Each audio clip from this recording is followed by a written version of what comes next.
Australians are pretty good at travelling. We buy our guidebooks. Merci beaucoup. We get our shots. Okay, do it.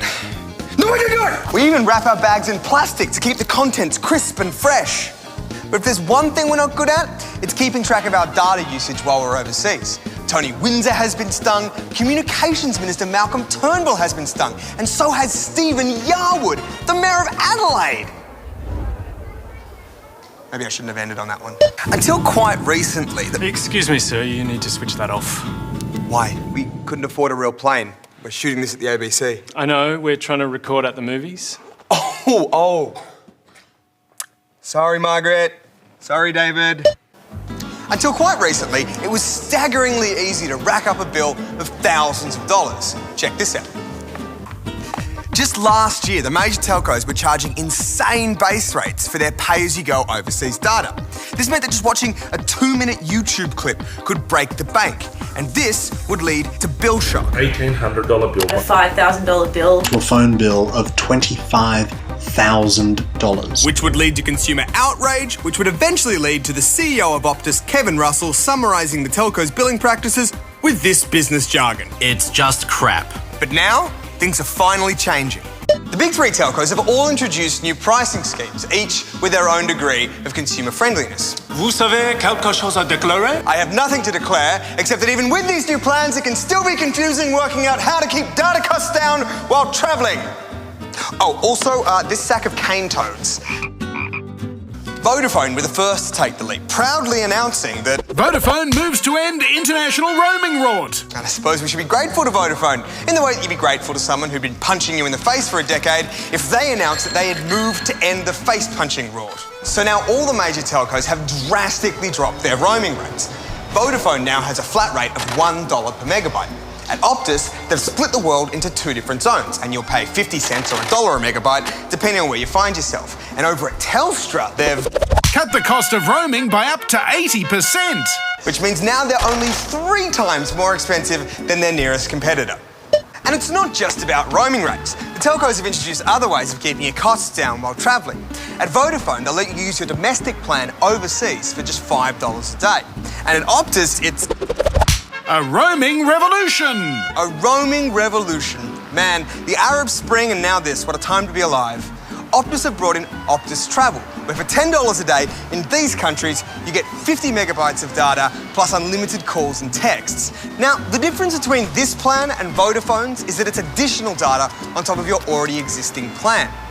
Whereas Vodafone just lets you use the data you've already paid for. Oh, and it's $5 extra a day.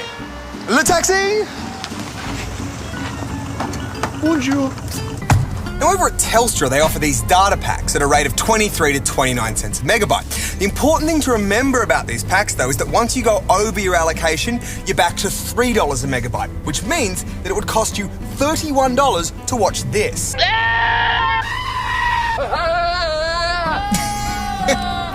Yelling. Now, the telcos have to keep you updated with your data usage, but remember, this information could arrive up to 48 hours after you've used the data, and the telcos are trying to water down even this minor protection. Either way, while you can still face some bill shock, it's never been cheaper to ignore your holiday. Those goats. That is, if you're with one of the big 3 telcos. If you're not, then you really want to check your roaming rates. For example, over at Dodo, 1 megabyte of data will cost you $44.60. And at Amaysim, it's 24 cents per kilobyte, which means that your YouTube video going for 2 minutes just cost you $2.5 grand. Arnaque! And that just cost you $60.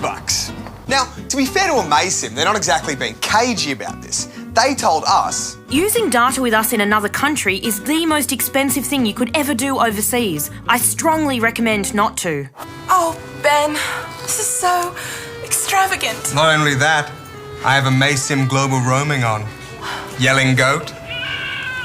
Now, despite all these changes, Telco Consumer Group ACAN still reckon that your safest bet is switching off your data roaming and just using free Wi-Fi hotspots. Or, if you don't care about keeping your old number for calls and texts, then you're nearly always better off getting a local SIM.